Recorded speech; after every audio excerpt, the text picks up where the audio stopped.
Hello बच्चों, आइए देखते हैं एक प्रश्न। करें कि यदि अल्फा और बीटा द्विघात बहुपद एक्स का वर्ग प्लस बी एक्स प्लस सी के शून्यक हैं तो निम्नलिखित के मान ज्ञात कीजिए।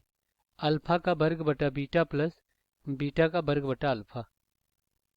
तो अब हम क्या करेंगे, दिए गए प्रश्नों को हल करेंगे। तो यहाँ पे लिखेंगे मुख्य अवधारणा। तो ये क्या होगा इस प्रश्न के लिए। तो देखिए, अगर हम क्या कर लेते हैं, मान लेते हैं, माना एक द्विघात बहुपद पी एक्स बराबर ए एक्स का वर्ग प्लस बी एक्स प्लस सी है और इनके दो शून्यक मान लेते हैं यम और तथा एन है। हमने दो शून्यक मान लिया। तो जब भी हमें किसी द्विघात बहुपद के शून्य ज्ञात करना होता है तो दिए गए बहुपद पी एक्स को हम शून्य के बराबर रखते हैं।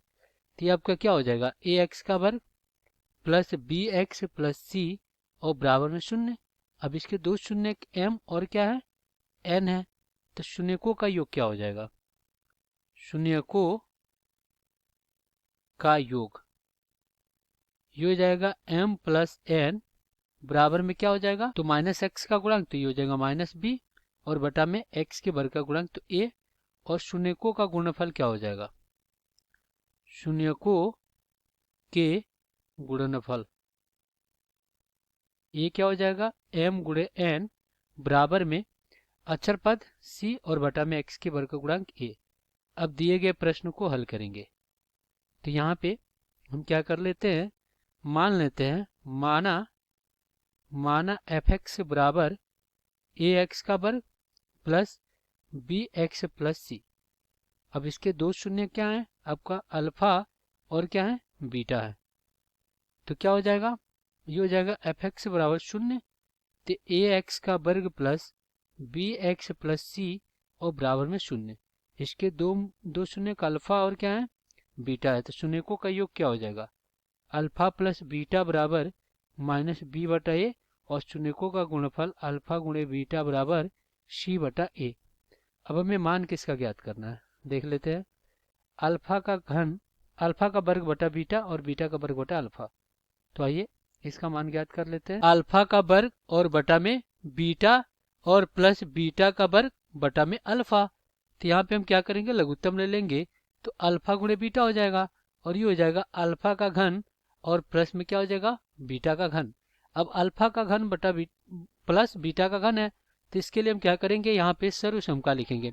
हमें पता है कि x प्लस वाई का घन बराबर क्या होता है, x का घन प्लस वाई का घन और प्लस क्या होता है 3x वाई कोष्ठ में x प्लस वाई। तो यहाँ पे क्या हो जाएगा, x का घन प्लस वाई का घन बराबर क्या हो जाएगा, x प्लस वाई का घन हो जाएगा और माइनस क्या हो जाएगा, ये हो जाएगा 3x वाई कोष्ठ में x प्लस वाई। अब अगर हम इसके यहाँ पे क्या करें, x जगह पे अल्फा और y की जगह पे बीटा रखते हैं तो यहाँ पे हमें क्या प्राप्त हो जाएगा, तो यहाँ पे प्राप्त हो जाएगा अल्फा प्लस बीटा का घन और माइनस 3 अल्फा गुणे बीटा और अल्फा प्लस क्या, बीटा और बटा में क्या हो जाएगा, अल्फा और गुणे में हो जाएगा बीटा। अब यहाँ पे रखते हैं मान।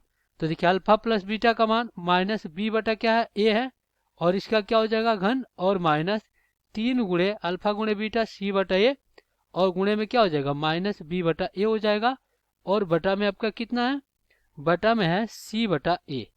अब आप देखिए अगर हम क्या करते हैं, यहाँ पे देखिए ये हो जाएगा माइनस बी का घन हो जाएगा और ए का घन हो जाएगा और माइनस माइनस प्लस क्या हो जाएगा 3bc और बटा में क्या हो जाएगा ए का वर्ग और बटा में क्या हो जाएगा सी बटा ए हो जाएगा।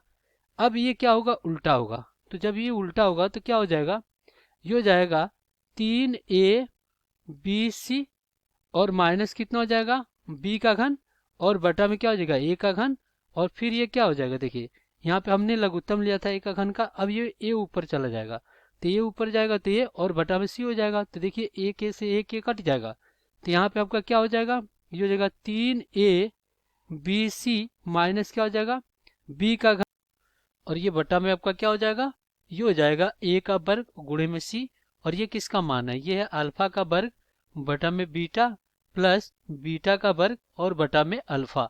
यही क्या हो जाएगा, इसका हल हो जाएगा। आशा करते हैं बच्चों ये प्रश्न आपको समझ में आया होगा। धन्यवाद।